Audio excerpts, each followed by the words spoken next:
Hello les accros de One Piece, c'est Silver et Copper. Bienvenue sur Raftalie, la chaîne dédiée à tout l'univers de One Piece. L'introduction d'aujourd'hui elle est un peu particulière car la vidéo d'hier il y a eu un petit problème technique, un problème son. Lors de l'upload sur YouTube, on a eu des voix qui se sont, oui c'est ça, des voix qui sont intercalées et c'est notre introduction à nous, mais on l'explique pas. Donc YouTube nous a conseillé de tout remettre, de tout refaire. Enfin, pas tout refaire, pas réellement. Oui, voilà, on a juste, du coup, on refait une explication là actuellement et ensuite on a réexporté la vidéo pour que ce soit quand même plus agréable à regarder pour vous. Exactement, donc il y a pas mal de personnes, environ 4000 personnes qui l'ont vu en 1 heure.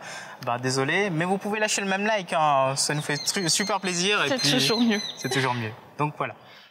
L'élitisme est une forme de discrimination positive, elle frappe le monde entier de plein fouet, et One Piece n'y fait absolument pas exception. Bienvenue dans le cours de géopolitique de 3e année, on s'est trompé, bienvenue sur Raftalie et aujourd'hui on parle des supernovas, ces jeunes ou des moins jeunes pirates qui ont tout dévasté sur leur passage, ces monstres qui ne cessent de grimper, et forcément, vous rêvez tous de connaître des petits secrets improbables sur eux, n'est-ce pas? Des petites infos que vous ne soupçonniez même pas, eh bien c'est parfait, car ici on est là pour ça, et ça commence maintenant. Première info super inutile, dès leur arrivée à Sabaody, tout le monde martèle qu'ils sont incroyablement forts. Et pourtant, ils se font tous démonter les uns après les autres. Et le plus intéressant, c'est que Shaki lâche même que Rayleigh est 100 fois plus fort que toutes ces personnes réunies, que tous les supernovas. Alors qu'il est déjà vieux et il est à la retraite et il se foule même pas quand il attaque. Bon, il rivalise quand même avec un amiral, c'est pas rien. Ce sont tous des pirates aux origines historiques, à 2 exceptions près, pour Luffy et Killer. Oda a avoué avoir eu la flemme pour le nom du second, alors il a fait très simple. Zoro Roronoa vient de Lolone, le pirate français, mais par contre il le prononce à la japonaise. Kill vient de William Kidd.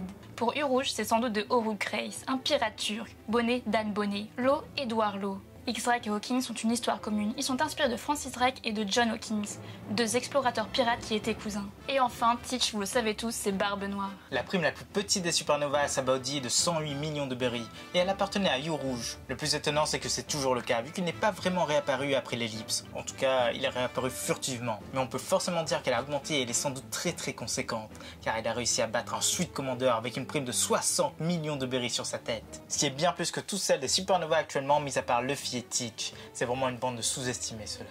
Bonnet est la seule supernova à avoir perdu tout son équipage. Juste avant l'ellipse, ils se sont fait attraper par Barbe Noire alors qu'ils essayaient de venger Ace et Barbe Blanche. Ce monstre a même demandé la demoiselle en mariage. La réponse évidemment on la connaît tous. Et lorsque les marines sont arrivées, elle fut abandonnée sur place et Akainu les livra à Marie-Joie. C'est là que Bonnet s'échappa mais sans son équipage. Eux, ils croupissent toujours une Pearl Down. Luffy, lui, il n'aurait jamais fait ça.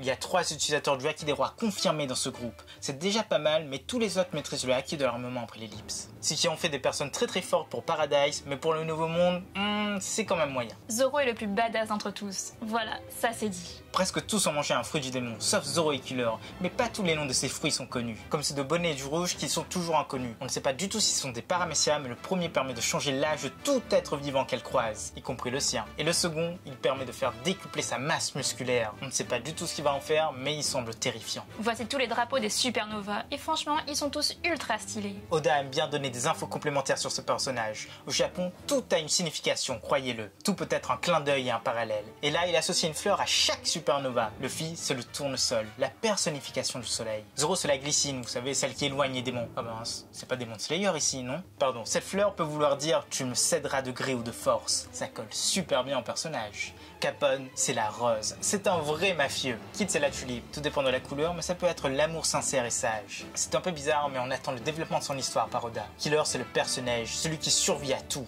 Urouge, c'est la pâquerette. Quoi, il va vraiment passer sa vie au ras du sol? L'eau, le cactus orchidée, pourquoi pas.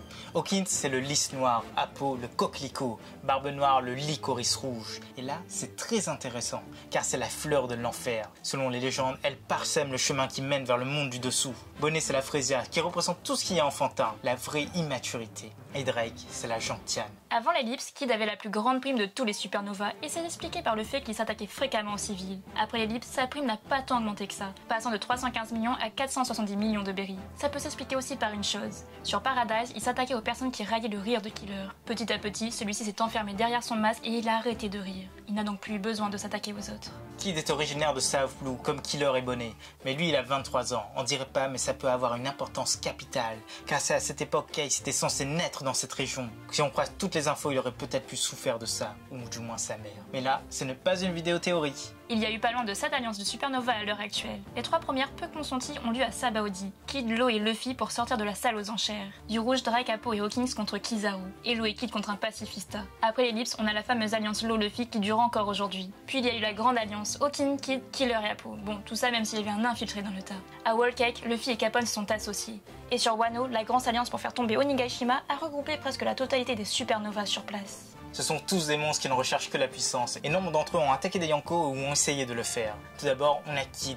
Dès son entrée dans le Nouveau Monde, il s'est dirigé vers Big Mom, mais il a perdu, forcément. Ensuite, il s'est frotté à Shanks et il a perdu un bras. Et maintenant, il se frotte à Kaido. Luffy, lui, c'est l'apothéose. Il a toujours croisé le chemin de Barbe Noire. Maintenant, il est contre Kaido, mais en route, il a contrecarré les plans de Big Mom. Law fait partie de toutes les manigances pour faire tomber Kaido. Il y a aussi eu cette alliance pour faire tomber Shanks, mais ça a totalement foiré, et Yorouge a aussi essayé d'attaquer Big Mom. Savez-vous comment Kid et Killer se sont rencontrés? Eh bien, ça se passe dans leur région d'origine. Ils sont tous les deux tombés amoureux d'une fille qui s'appelait Elle a tout fait gicler. Ça, franchement, ça ne s'invente pas. Ils l'ont donc invité à manger du udon, mais à la fin du repas, elle en avait sur tout le visage. Ils se sont tous les deux mis à éclater de rire, mais elle n'a pas du tout apprécié ça. Elle les a donc mis tous les deux KO. Et depuis, ils sont les meilleurs amis du monde. Bonnet est la seule supernova dont l'âge est inconnu. En gros, elle pourrait être super vieille ou super jeune. Merci les fruits du démon. En tout cas, elle n'a pas besoin de lifting. Si jamais elle est trop vieille un jour, eh bien pouf! C'est d'ailleurs peut-être un fruit du démon qui peut rendre immortelle. Et qui sait, elle a peut-être vu le siècle oublié. Tous ont un surnom plus ou moins explicable. Luffy c'est Chapeau de paille, Kid le capitaine, Hawkins le magicien, Zoro le chasseur de pirates, Killer le massacreur, Yorouge le moine fou, Bonnet c'est la gloutonne, Apo c'est le rugissement des mers, X-Drake le pavillon rouge, Capone c'est Gang, et enfin, Law c'est le chirurgien de la mort.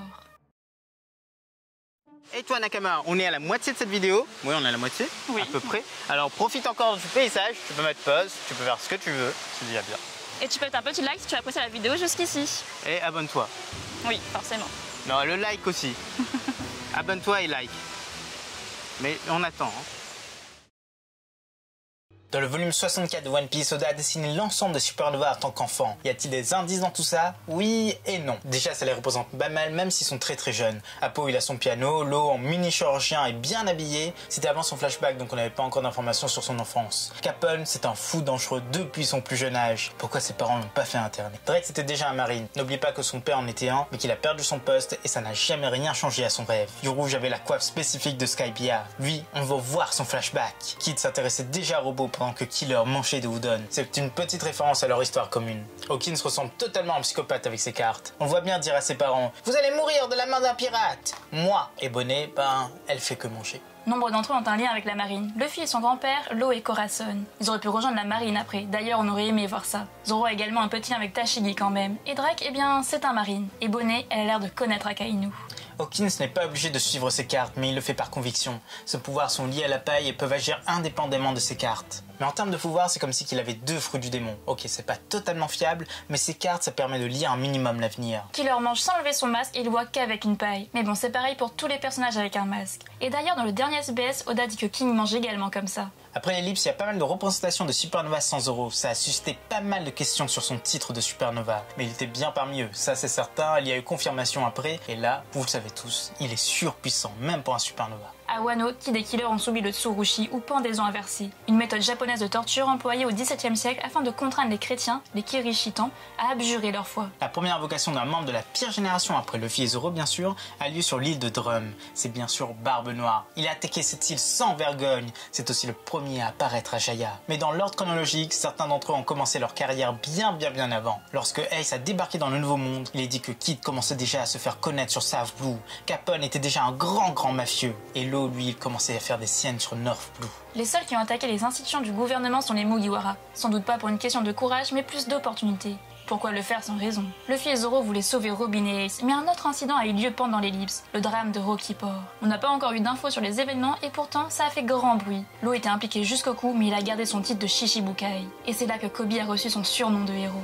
Hawkins utilise des vraies cartes de tarot avec un style de représentation très célèbre. C'est la représentation de Rider-Waite. Et les cartes qui sont déjà sorties sont le fou, la tour, la force, le soleil, le jugement, les 7 bâtons, le cavalier de la coupe, l'as d'épée, les 9 épées et la mort. Pour l'interprétation, veuillez prendre un rendez-vous avec Hawkins car nous, on n'y connaît strictement rien. Vous le savez tous, Killer a mangé un smile et il était défectueux. Il n'a donc pas eu de pouvoir supérieur, il peut juste rire en continu. Mais c'est peut-être pour le mieux car Oda a publié ça récemment. Oui, on est d'accord avec vous, c'est horrible. Imaginez ça, ça aurait pu être canon. Ça, c'est la magie de One Piece. Oda n'a pas publié de premier croquis pour ses personnages et il y a une raison très particulière. Ils ne devaient pas exister. Arrivé à Sabaody, l'éditeur a dit à Oda qu'il n'y avait pas d'autres pirates aussi puissants que Luffy. C'était assez bizarre. En tout cas, personne de sa génération. Alors Oda, en même pas 2 heures, il a créé tous les supernovas. Tous les autres qui ne sont pas de l'équipage. Et oui, c'est comme ça que ça s'est passé et on le remercie. Depuis, ils font partie intégrante de l'œuvre. Donc vous comprendrez qu'il n'y a pas de croquis préliminaire. Et voici les passe-temps des supernovas. Kid adore collectionner les armes. Luffy, c'est manger.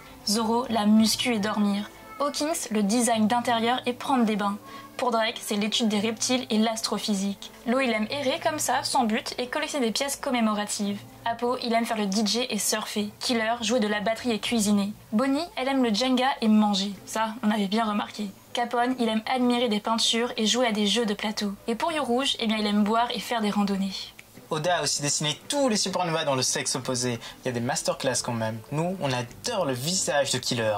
Mais blague à part, Kid féminin, elle est magnifique. En fait, ils sont tous magnifiques. Bonnet, on lui trouve un petit air d'Ace. Vous ne trouvez pas? Et Rouge, bah ça fait peur. Et maintenant, leur nationalité dans la vraie vie. Teach serait somalien, Kid et Killer écossais, Lo allemand, Capone serait italien, Apo viendrait de Chine, Hawking serait égyptien, Drake un turc, Bonnet serait australienne et Rouge viendrait d'Inde.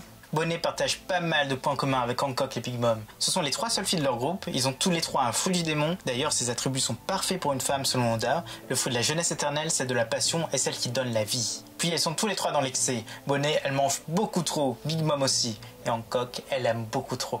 Capone a le fruit du démon le plus déstabilisant. Et oui, bref, vivre dans son capitaine, c'est quand même assez bizarre.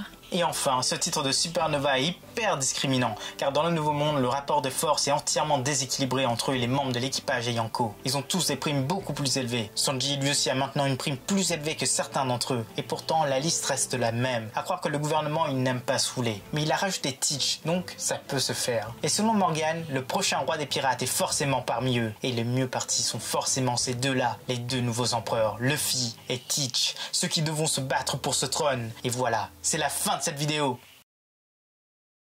Voilà, c'est déjà la fin de cette vidéo. On espère que ça vous a plu. En tout cas, nous, on s'est super amusé. Le cadre est incroyable.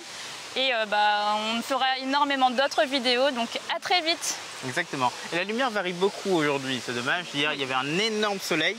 On aurait dû faire ça hier, mais on n'avait pas le matériel qu'il faut. Là, on est un peu plus. On s'est équipé, comme vous pouvez le voir. Exactement, il y a un nouveau micro d'ailleurs, on n'en a pas parlé. Mais dites-nous ce que vous en pensez sur le son, parce que là, on va faire le montage, on va faire le montage son. Et... ça va être différent d'habitude du coup. Oui, il va être différent d'habitude. Donc, c'est à vous de nous dire qu'est-ce que vous aimez, qu'est-ce que vous n'aimez pas. À bientôt les One Piece.